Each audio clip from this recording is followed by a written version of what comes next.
I'll look at it now. But you are looking, you thinking we're, I hear on one hand, I hear revenues are declining, but on the other hand, we have a document here from June that would imply that they're going up by $1 million.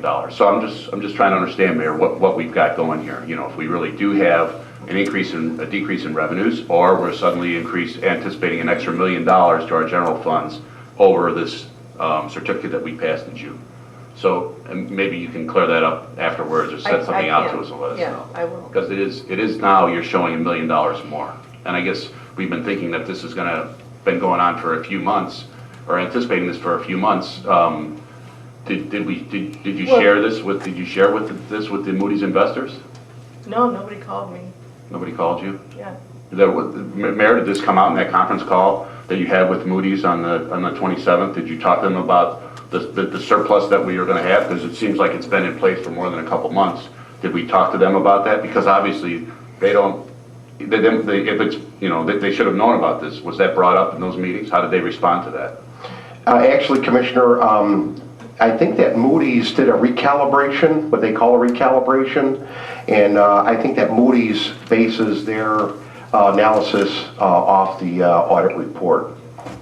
Mayor, Commissioner Hoskins? was our finance director included in the ratings call with Moody's? No. But she handles our day-to-day finances. I understand. Why didn't you involve her? Because she wasn't. Okay. Mayor, it seems kind of odd.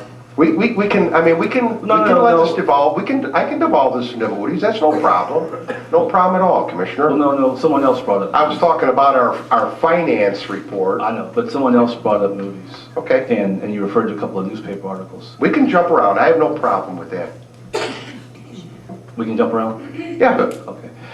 Anyway, it seems, I looked at Judy's report last week, and I had some questions, and Judy kind of explained, where the data comes from and her method for arriving at the projections. And I know 2 years ago, we looked at projections, we moved away from projections, we're back to projections now. But, you brought up the specter of campaign politics and how some of these stories are a result of politics. It seems to me a little bit disingenuous for you to bring Judy out, put her on the spot, make her explain everything on how everything's going to be fine, when essentially she was not included in some of the most important meetings that the village has had. I don't understand why the day-to-day person who works with our finances would not be included in a call with a rating service in favor of two consultants who don't work day-to-day with the village's finances. I don't know what to say about that, Mayor. Yeah, I know what you mean, Commissioner. I didn't know what to say, when on December 17th, when we were CC'd on that email that was sent to you. Right. Which did you ever respond to that, even as of today? Well, I certainly did talk to Dennis Lamb. No, my question is, did you ever respond to that email? I did respond to that email. You did? Yes. On what date? A long time after the day it was received, Mayor. But I did have a pretty good conversation with Dennis Lamb, the analyst at Moody's. And I asked him, generally, do you work with elected officials when you have these kinds of calls, or do you work with the professionals, the staff who work with the finances day to day? And he said, the latter. He works with the professionals who work with the finances day to day. So I think that you really should have had Judy on the call. And we can go there, Commissioner. I have no problem with it. Certainly a lot of things should have been done. Back in April when you got that first call, you should have returned that call, okay? And I understand, you get overwhelmed with calls from, hundreds of vendors every day on your village voicemail. But, you gotta, the ones that seem to be important, and, you're a bright guy. You know who Moody's is, and I would think if you got a call from somebody saying they're from Moody's, should have returned the phone call. And, that you failed to do that 6 times. 6 individual phone calls. You failed to return the phone call, and then you fail, to respond to an email. And, you should have that email, and it said, look, if we don't hear from you, we're putting you on the watch list. So, I don't know, Commissioner, you failed to return 6 phone calls, you failed to respond to the email, and then, we're panic struck here at the 11th hour. And, they're saying, within the next 2 days, we're either going to put you on a watch list or do something else. We had to move into a rapid response here. And, and we left this in the hands of professionals, Commissioner.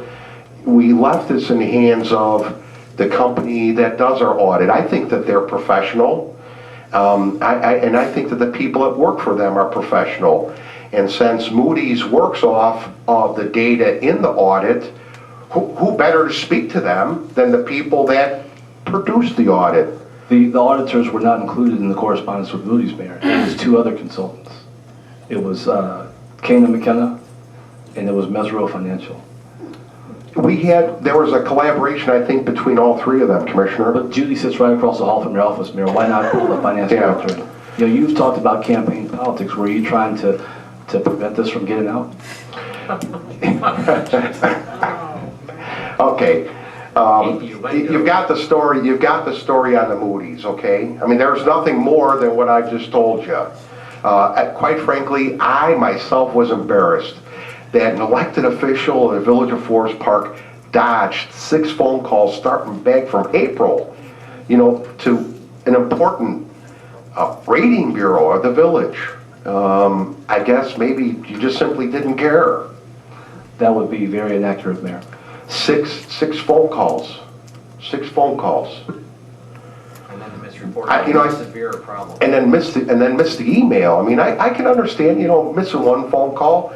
Maybe you thought it was a guy from Moody's trying to sell us something we didn't need. But when they call the next time, and the next time, and the next time, and the next time, I mean, at some point you got to be going, hey, something's up here. And I don't know exactly what the guy said on the voicemail, but I would think each time he's got to be saying, hey, you haven't returned my call from the previous month. Come on, give me a call back here. You said it yourself, Mayor. It was 6 calls dating back to April 2010. So, it could be 1 call a month.